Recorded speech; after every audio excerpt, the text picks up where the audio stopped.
વિદ્યાર્થી મિત્રો, Gujarat engineering academy ચેનલમાં તમારું હાર્દિક સ્વાગત છે. તો આજે આપણે વાત કરવાના છીએ ઇલેક્ટ્રિક સેફટી એન્ડ પ્રોટેક્શન. આ ટોપિક વિશે આપણે ડિટેલમાં સમજવાના છીએ અને એટલે થાય શું અને એમાં આપણે શું શું ધ્યાન રાખવું જોઈએ સેફટી વિશે, ઇલેક્ટ્રિકના ટોટલ સેફટી વિશેની આ આખો ટોપિક છે આપણો. તેને આપણે પીપીટીની મદદથી સમજવાના છીએ. તો આપણે શરૂઆત કરીએ. તો એની અંદર આપણે ઇલેક્ટ્રિક જોખમો વિશે પહેલા તો વાત કરીએ.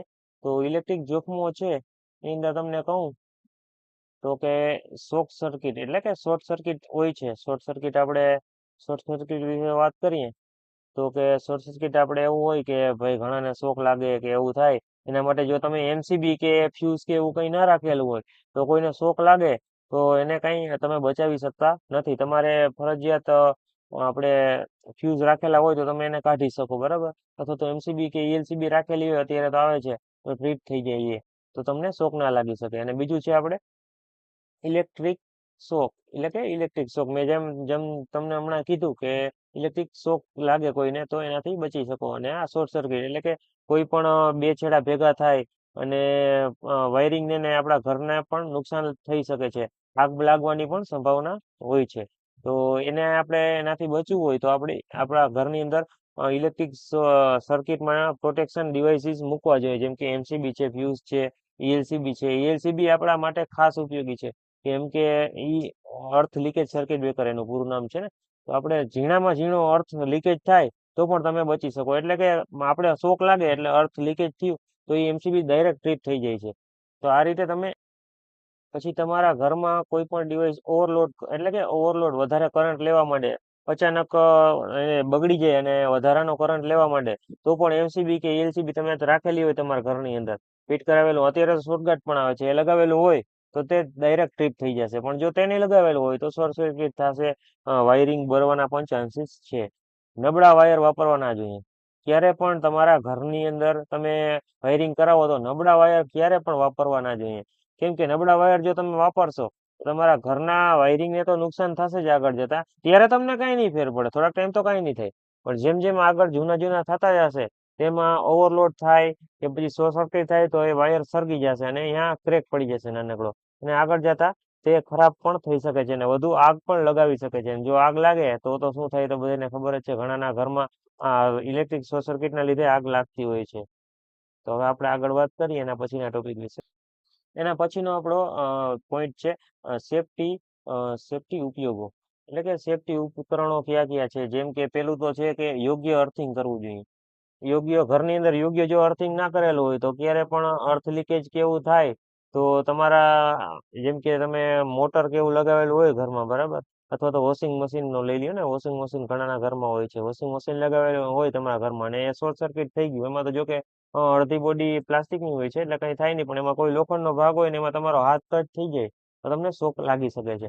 એટલે યોગ્ય ઘરમાં અર્થિંગ કરવું જોઈએ, બરાબર. ત્યારબાદ તમે જો ઇલેક્ટ્રિશિયન હો એટલે કે તમે કોઈ પણ જગ્યાએ કામ કરવા જાઓ તો યોગ્ય ઇન્સ્યુલેટેડ ટૂલ ઉપયોગ કરવા જોઈએ. એટલે ઇન્સ્યુલેશન યોગ્ય કરેલું હોય એવા ટૂલ વાપરવાના, નબળા નહીં વાપરવાના, કંપનીના ટૂલ વાપરવાના. જેમ કે ટાપરિયા છે, બીજી અમુક કંપનીઓ છે, એના તમે ટૂલ વાપરી શકો છો યોગ્ય ઇન્સ્યુલેટ કરેલા. પછી ત્યારબાદ એમસીબી અને ફ્યુઝ.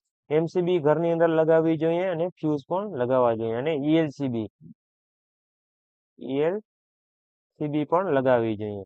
ઈએલસીબી એટલે લગાવવી જોઈએ કેમ કે મેં તમને આની પહેલા પણ કહ્યું ને કે અર્થ લીકેજ સર્ટિફિકેટ એનું પૂરું નામ છે. તો ક્યારે પણ ઘરની અંદર આપણે શોક લાગે તો એ ડાયરેક્ટ ટ્રીપ થઈ જાય છે. ત્યારબાદ પીપીઈ કીટ પહેરીને જ કામ કરવું જોઈએ.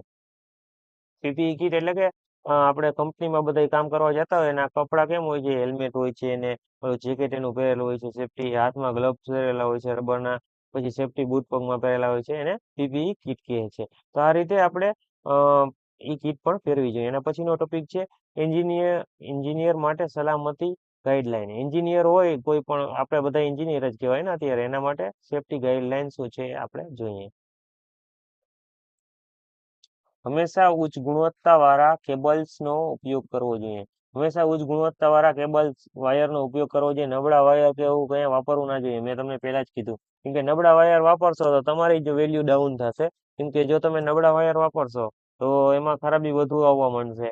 ને પછી કોઈના ઘરમાં કે તમે ગમે એ કંપનીમાં કામ કરતા હો તેનો જે સર કે હશે અથવા તો ઘર માલિક હશે તેમને કહેશે કે ભાઈ આવા તમે નબળું કામ કર્યું હતું એટલે બીજી વાર તમને કામ નહીં આપે, બરાબર. ત્યારબાદ લાઈવ વાયરને સ્પર્શ કઈ ના કરવો જોઈએ. લાઈવ વાયર હોય એટલી તો બધાને ખબર જ હશે કે એને ના અડવું જોઈએ. લાઈવ વાયરને સ્પર્શ નહીં કરવાનો કઈ પણ.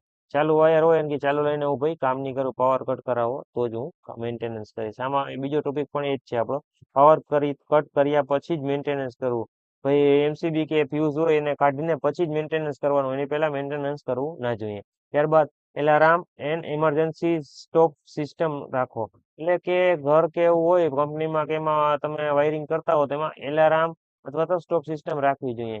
એલાર્મ સિસ્ટમનો ઉપયોગ કરવો જોઈએ.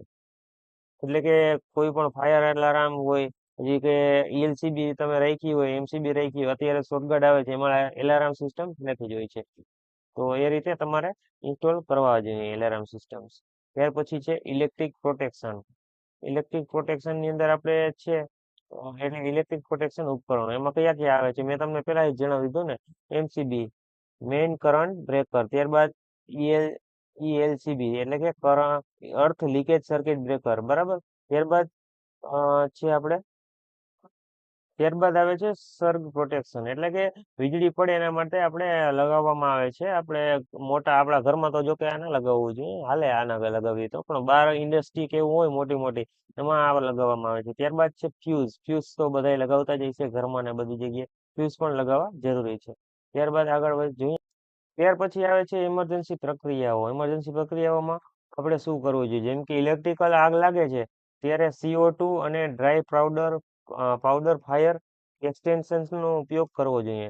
એટલે કે એમાં ડાયરેક્ટ પાણીથી કે આગ બુઝાવવામાં ના આવે. ગમે ત્યારે ઇલેક્ટ્રિકલ ઇક્વિપમેન્ટ કે એમાં આગ લાગે ને તો CO2 એટલે કે કાર્બન ડાયોક્સાઇડ અથવા તો ડ્રાય પાવડરનો ઉપયોગ કરીને જ આગ બુઝાવવામાં આવે છે. એમાં પાણીનો ઉપયોગ કરો તો તમે પણ ભેગા ચોંટી રહ્યો, એટલે એનો ઉપયોગ કરવામાં નથી આવતો. ત્યારબાદ આવે છે emergency shutdown process. Emergency shutdown એટલે કે ગમે ત્યારે આ રીતના આગ લાગે તો એમરજન્સીમાં શટડાઉન કરી દેવાનું, એટલે કે બધી વસ્તુ બંધ કરી મેઇન લાઈન કટ કરી દેવાની. ત્યારબાદ આવે છે વીજ કંટ્રોલ રૂમ અને એમરજન્સી એક્સટેન્શન ભ્રમણ, એટલે કે ગમે ત્યારે વીજ કંટ્રોલ રૂમ હોય, એટલે કે વીજ કંટ્રોલ રૂમ હોય છે એની પણ તમે મુલાકાત લો, અને એમરજન્સી એક્શન્સનો પણ તમે વારંવાર મુલાકાત લેતા રહ્યો, જેથી તમને ખ્યાલ આવે કે ભાઈ બધી વસ્તુ બરાબર કામ કરી રહી છે કે નહીં. ત્યાર પછી આપણે બીજો પોઈન્ટ જોઈએ તો કે ત્યારબાદ છે પીપીઈ એટલે કે personal protection equipment. Personal protection equipment એની અંદર આપણે પહેલા જ મેં વાત કરી દીધી કે ભાઈ ઇન્સ્યુલેશન ગ્લવ્સ પહેરવાના, બૂટ પહેરવાના પગમાં, ત્યારબાદ સેફટી હેલ્મેટ અને ગોગલ્સ એટલે કે ચશ્મા પહેરવાના, જેનાથી તમે ભાઈ કોઈ જગ્યાએ એવી કામ કરતો હોય તો તમારા હાથમાં ડાયરેક્ટ કોઈ વસ્તુ ના પડી જાય. ત્યારબાદ એટલે કે ભાઈ ગ્રાઇન્ડર કે એવું તમે હાંકતા હો તો તમારા હાથમાં કોઈ એની ઓચિંતાનું આવી ના શકે, એટલે કે લાગી ના શકે. ત્યારબાદ આવે છે ફ્લેમ રેડ કપડા, એટલે કે આપણે આગ ના લાગે એવા કપડાં પહેરવાના રહીએ છીએ. ત્યારબાદ છે લોકઆઉટ ટેગ આઉટ સિસ્ટમ, એનો પણ આપણે ઉપયોગ કરવો જોઈએ. ત્યાર પછીનો આપણો ટોપિક છે ઇલેક્ટ્રિક અકસ્માત કેસ, એટલે કે ઇલેક્ટ્રિકમાં અકસ્માત થાય તો શું કરવાનું? ભારતીય ઉદ્યોગો અને ઘરોમાં થયેલા મોટા ઇલેક્ટ્રિક અકસ્માતોના ઉદાહરણો, કારણો અને સેફટીના પગલાં. એટલે ભારતમાં કે એવા જગ્યાએ ઘણી જગ્યાએ ઇલેક્ટ્રિક અકસ્માત થયા હોય એના ઉદાહરણો આપણે જોવા જોઈએ, અને એમાં કઈ કઈ રીતે અકસ્માત બન્યા હતા તે આપણે જોવા જોઈએ ને તે આપણે ભૂલ ના કરવી જોઈએ. ત્યારબાદ કારણો અને સેફટીના પગલાં ભરવા જોઈએ એના ઉપર. પછી એના પછીનો આપણો ટોપિક છે ઇલેક્ટ્રિકલ સેફટીનું ભવિષ્ય. ઇલેક્ટ્રિકલ સેફટીમાં આપણે ભવિષ્યમાં શું વાપરી શકીએ તેનું એના વિશે. ત્યાર પછી આવે છે એલઓટી આધારિત સેફટી સિસ્ટમનો ઉપયોગ આપણે આ ભવિષ્યમાં કરવા. પછી સ્માર્ટ સર્કિટ બ્રેકર આવશે આગળ. ત્યારબાદ છે ઓટોમેશન ફિલ્ડ ડિટેક્શન અને પ્રોટેક્શન. પછી આમાં સ્માર્ટ સર્કિટ બ્રેકર એટલે કે આગળથી હવે આગળ એવા ભવિષ્યમાં સ્માર્ટ સર્કિટ બ્રેકર આવી જશે, જેનાથી આપણે તાત્કાલિક એમરજન્સીમાં આપણે નોટિફિકેશન ફોનમાં આવી જશે, અને કોઈ આપણા ઘરમાં એવું લગાવી દઈએ આપણા ફોનમાં નોટિફિકેશન આવી જાય અને આપણે ખબર પડી જાય કે ભાઈ અહીંયા એક શોર્ટ સર્કિટ થયું છે અને આપણા ઘરમાં કોઈને કંઈ ઈજા થઈ છે, એના વિશે પણ ખ્યાલ થઈ જાય. એ રીતે આપણે આગળ સેફ્ટી ઇક્વિપમેન્ટ ભવિષ્યમાં આવી શકે છે. ત્યાર પછીનો ટોપિક છે તારણ અને પ્રશ્નો. ત્યાર પછી તારણ અને પ્રશ્નો. તો હવે આ તમારા માટે આપણે આ આખી પીપીટી જોઈ અને અથવા તો આના વિશે આપણે બધું જાણ્યું. તો હવે આમાંથી આપણે તારણ શું મળે છે કે ઇલેક્ટ્રિક સેફટી અને અ, એ દરેક એન્જિનિયર માટે ખૂબ જ અગત્યની છે. કેમ અગત્યની છે એ તો બધાને ખ્યાલ જ હશે. યોગ્ય સુરક્ષાનો ઉપયોગ અપનાવવાથી જાનહાનિ અને નુકસાન ટળે છે. યોગ્ય સુરક્ષા જો તમે વાપરો, તમે જે એક એન્જિનિયર છો, એઝ અ એન્જિનિયર તમને એટલી તો ખબર હોવી જ જોઈએ કે ભાઈ તમે ગમે ત્યાં કામ કરવા જાવ તો તમારે સુરક્ષા અને સેફટીનો ખ્યાલ રાખવો જોઈએ, એની અને આપણી બંનેની પણ. સૌથી પહેલા તો આપણી રાખવાની, ત્યારબાદ એની રાખવાની. કેમ કે આપણે પોતે જ જો સુરક્ષિત નહીં હોય તો બીજાને કઈ રીતે સુરક્ષિત રાખી શકીએ.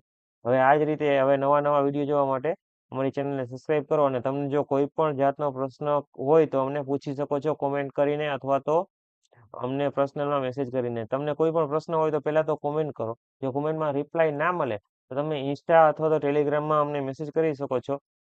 અને જો તેમાં પણ તમને જવાબ ના મળે તો અમારા વોટ્સઅપમાં તમે કોન્ટેક્ટ કરી શકો છો. વોટ્સઅપ નંબર પણ મારા આપેલા છે, તેમાં તમે કોન્ટેક્ટ કરી શકો છો. Thank you for watching Gujarat engineering academy channel. આવા નવા વિડીયો જોવા માટે અમારી ચેનલને સબસ્ક્રાઈબ કરો અને બેલ